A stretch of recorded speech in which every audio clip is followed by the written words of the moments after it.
of my knees lately, covered in white with a fire.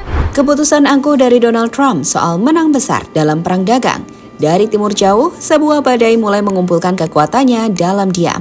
Tak ada ledakan, tak ada peluru, hanya satu keputusan senyap dari Beijing yang mampu mengguncang fondasi ekonomi Amerika Serikat, pemboikotan.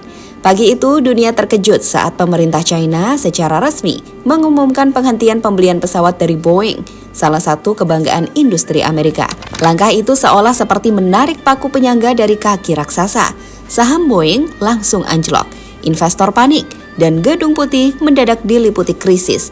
Namun, itu baru permulaan. Tak berhenti di situ. China juga membuka tabir yang selama ini disembunyikan dengan rapi oleh korporasi-korporasi Amerika. Biaya produksi tas, pakaian, dan berbagai produk fashion yang ternyata sangat murah, bahkan dianggap memanfaatkan tenaga kerja dan bahan dari wilayah-wilayah yang sebelumnya tak tersorot. Publik internasional murka. Seruan boikot terhadap merek-merek besar Amerika menggema, tak hanya di Asia, tapi hingga ke Eropa dan Afrika. Serangan balasan ini bukan hanya strategi dagang.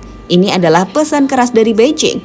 Jika kalian menyerang kami dengan tarif dan propaganda, kami akan membalas dengan ketepatan bedah ekonomi yang kalian tak pernah duga sebelumnya. Penasaran bagaimana serangan ini mengubah peta geopolitik dunia? Bagaimana ekonomi Amerika Serikat mulai retak dari dalam? Dan siapa dalang dibalik strategi jitu China yang nyaris tanpa suara tapi mematikan itu? Simak ulasan berikut ini.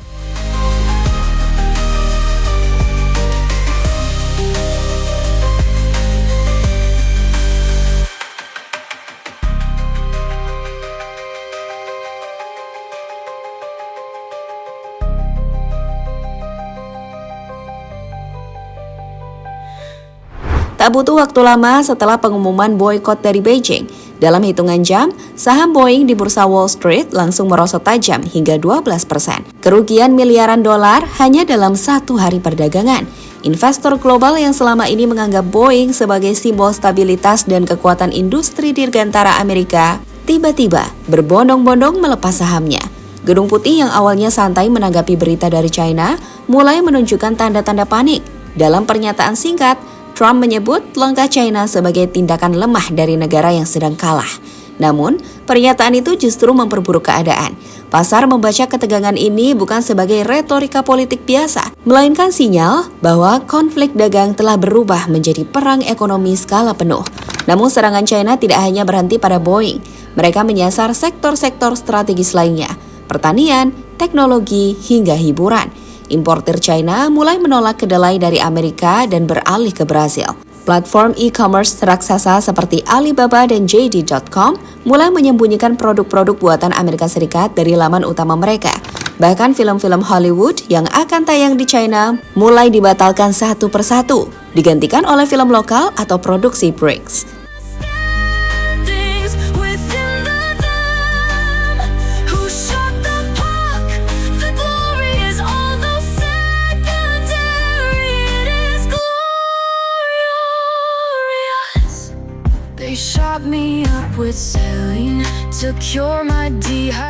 Efek dari keputusan China mulai terasa hingga ke akar rumput.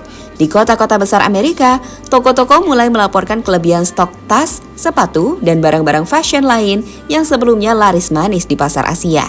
Petani di wilayah Midwest, basis pendukung kuat Trump, mengeluh karena ribuan ton kedelai dan jagung kini menumpuk tak terjual. Seorang petani di Iowa, Jack Morrison, mengeluh di televisi lokal, "Kami dijanjikan kemenangan dalam perang dagang, tapi yang kami dapat malah kerugian." Trump bilang China akan tunduk, tapi sekarang kami yang kelaparan. Para ekonom memperingatkan, jika ketegangan ini terus berlanjut, Amerika Serikat bisa menghadapi mini recession dalam waktu kurang dari 6 bulan. Konsumsi domestik melemah, ekspor terganggu, dan yang lebih berbahaya, kepercayaan dunia terhadap produk-produk Amerika mulai luntur.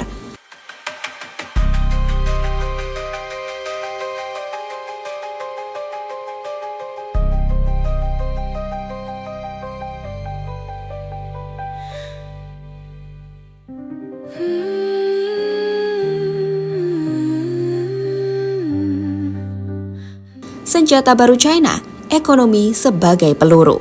China tahu bahwa untuk menundukkan raksasa seperti Amerika, mereka tak butuh rudal. Mereka cukup memainkan satu senjata, kekuatan konsumen. Dengan lebih dari 1,4 miliar penduduk dan status sebagai salah satu pasar terbesar dunia, China mulai mengunci akses terhadap produk-produk Amerika. Mereka mengarahkan perusahaan-perusahaan domestik untuk membatalkan kontrak, memperlambat distribusi, dan menaikkan tarif terhadap brand-brand Amerika Serikat. Yang mengejutkan, ini dilakukan tanpa pengumuman besar-besaran. Tak ada parade nasionalisme, tak ada ancaman terbuka di forum PBB.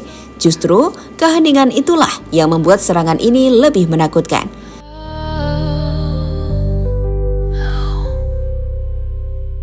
A black mouth oozing black almond saliva, forming words I cannot comprehend. I cannot speak.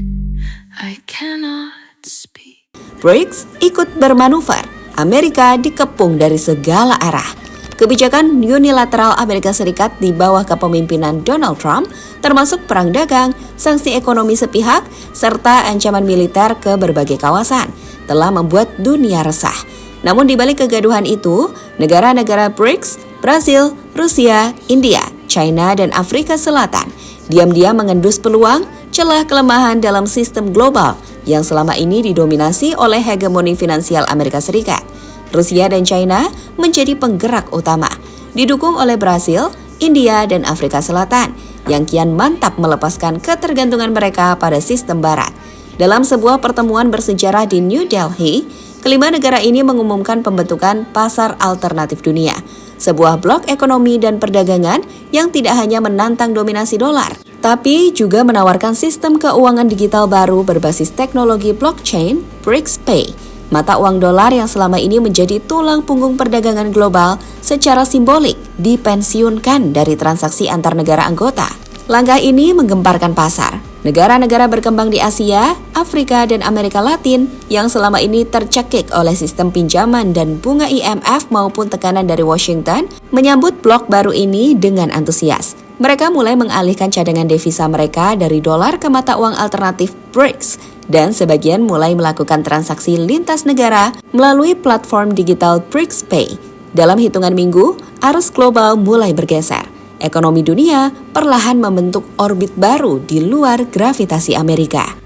The truth is not monetary, but it's inevitable within the standings, within the them. Who shot the puck? The glory is although secondary, it is glory. Di era di mana suara paling lantang sering dianggap paling kuat, dunia dikejutkan oleh kenyataan sebaliknya. China tidak perlu berteriak, tidak perlu mengirim pasukan atau memicu ledakan. Mereka hanya menekan titik-titik vital ekonomi Amerika dengan tenang, presisi, dan dampak yang menggetarkan dunia. Amerika Serikat yang selama ini menganggap dirinya pusat semesta ekonomi global mendadak limbung. Kekuasaan yang dibangun di atas kesombongan runtuh oleh strategi yang tak pernah mereka duga. Ekonomi sebagai alat pertahanan dan pasar sebagai medan perang. Sementara itu, China hanya tersenyum di balik tirai bambu. Mereka telah menunggu lama, sabar, dan saat momen itu tiba, mereka tak perlu berkata apapun. Dunia melihat sendiri siapa yang benar-benar menguasai permainan ini. Karena dalam geopolitik modern, kemenangan bukan milik mereka yang menggertak paling keras, tapi mereka yang tahu kapan harus diam dan kapan harus menghantam, tepat di jantung lawan.